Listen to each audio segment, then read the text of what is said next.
finding it harder and harder to get up. What was the point, he kept telling himself. His sanity payments that he received from the government weren't enough to go out and do anything with. All his friends were at work at the new Labour camp. His ex-girlfriend was going to get the last laugh, he told himself, as he stirred and thought about breakfast.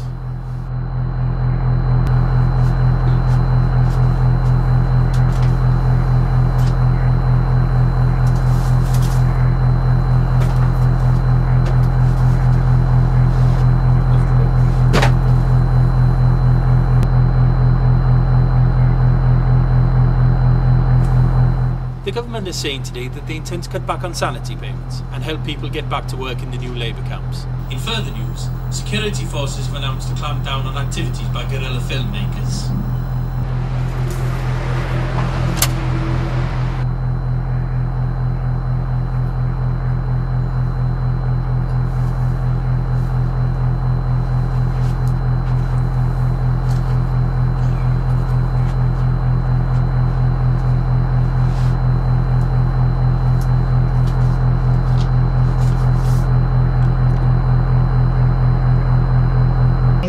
Or am I on the phone when it... Just imagine it rings. We'll put a sound effect on. So imagine it rings and then pick it up.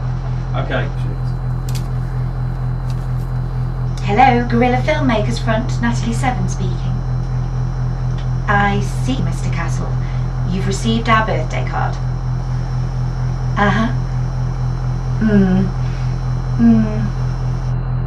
I think if you look, you'll see there's a crew there already. Are you rolling, Steve? Yeah. That's right. They've been filming you all day. It's all right. It's perfectly normal. No problem. Thank you. Have a good day.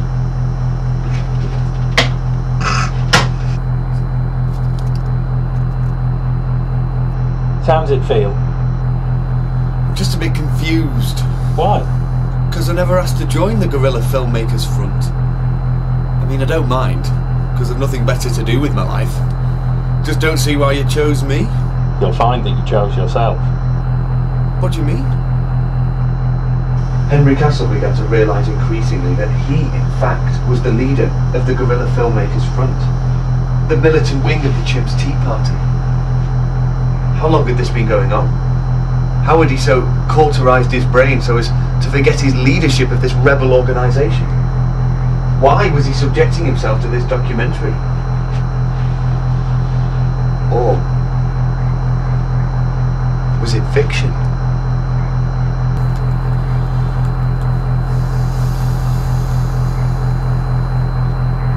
Hi, Sally.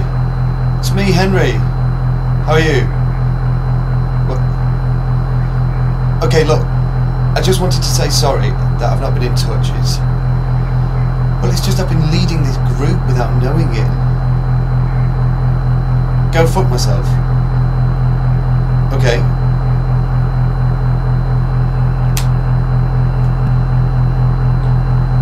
So Henry decided there was only one way to make it up to Sally, and that meant doing exactly what she said. He was going to have to fuck himself. He was going to build a replicant, a skin job of himself, and have sex with him.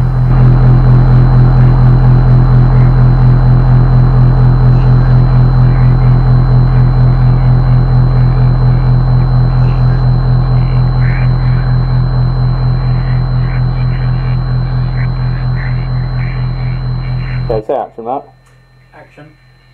So how was it for you? Kind of disappointing. Well, in fact, it was the worst sex I've ever had. Really not a turn on. I mean, I've had sex with replicants before. I admit it. But with myself, well, it was just a massive letdown. Well, they say familiarity breeds contempt.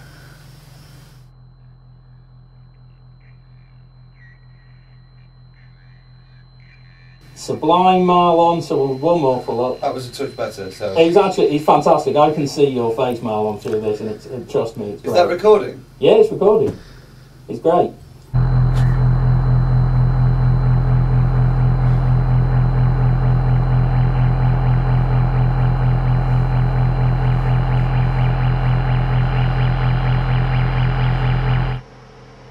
Chapter 1.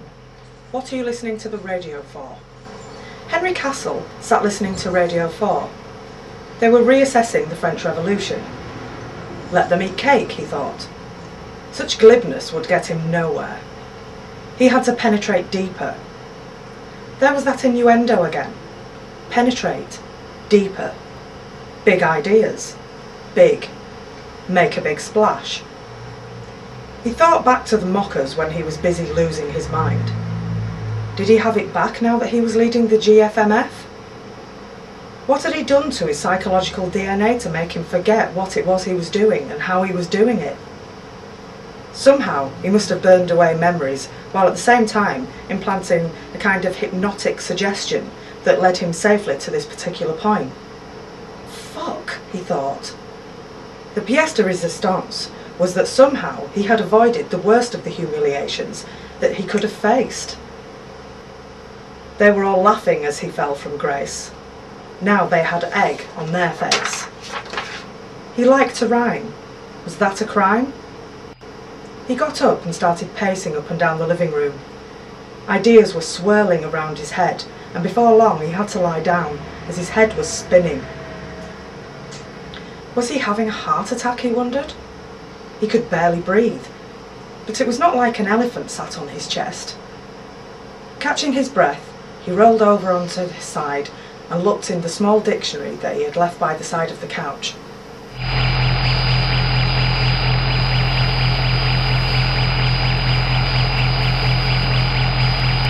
Clone. Noun. A group of plants or organisms produced asexually from one ancestor. Verb. To propagate or become propagated as a clone.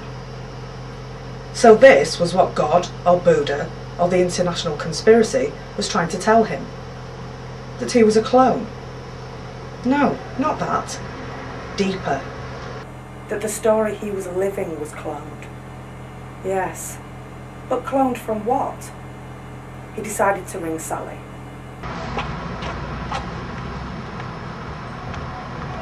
Leave me alone, dickhead! She said, and hung up. Dickhead, with a capital D.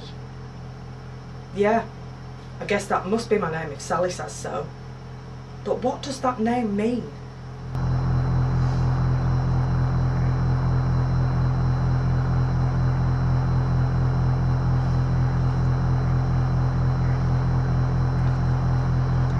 Dickhead woke in the dark. He had drifted off. The heating was on, and there were beads of sweat on his forehead.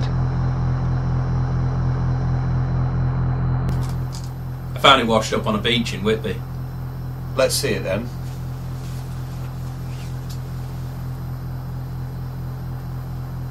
Dickhead was worried that his friend was having another psychotic episode. This was clearly not the shaft of the Hammer of Thor. This was just like the time he'd called round with an empty tin can and told him he'd found the Holy Grail. So you're trapped in a Phillip K Dick novel again? Phillip K... You mean this has happened before? Dickhead! Steady on. No, not you. Me. Sally called me Dickhead and I've been trying to figure out what she meant. Now I know. I'm so pleased for you.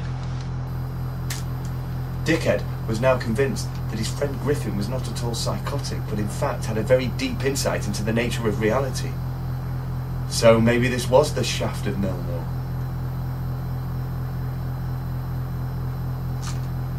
Did you keep the Holy Grail, Griffin?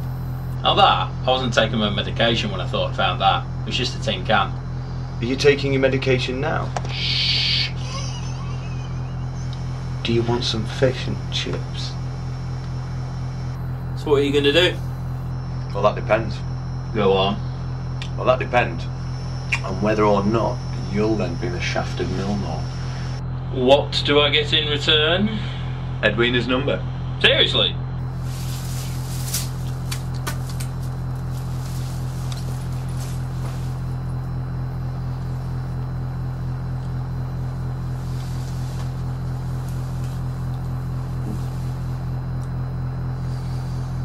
Thank you, my friend. You have no idea how much this means to me. Oh, I do. Anyway, it was rude of me to try and keep her to myself. She doesn't like me anyway. Maybe you can do better. Dickhead wondered at the naivety of his friend. Everybody in town knew that Edwina had been out, proud and fighting for at least a year now. Oh, can't go back on the deal. You'll have to figure out the incantation to turn it into Milnor. Anyway, I'm off to find a payphone.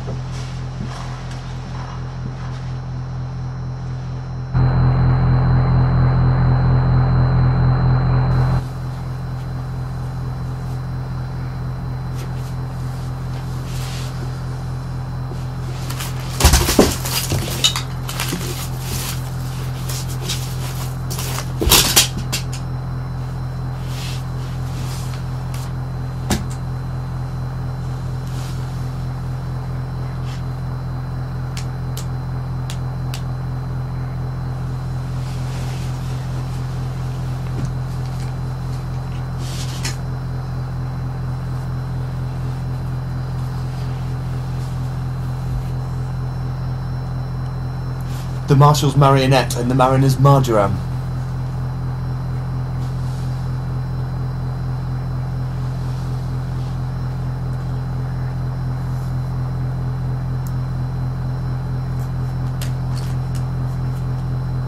The Platonic platoon eat a platter of platypus.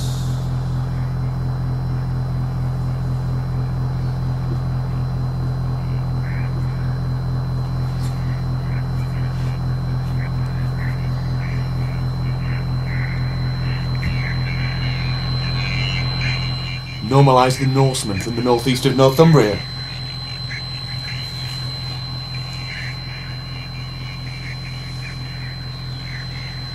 Dickhead wondered how he knew this incantation. Then realised it was pretty obvious, really.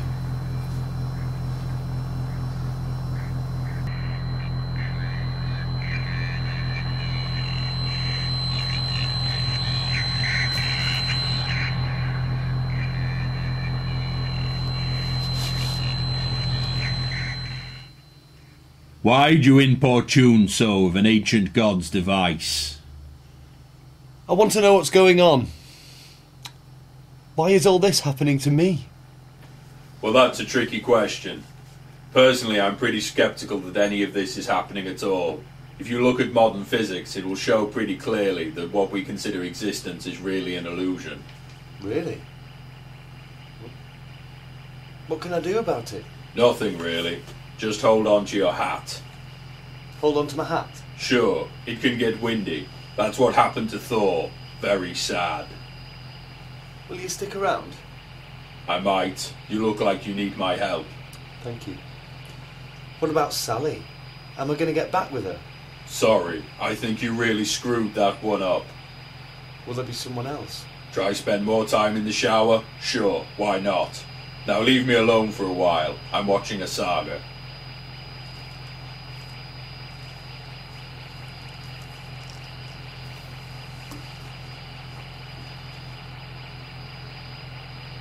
Dickhead sat in silence as the credits rolled.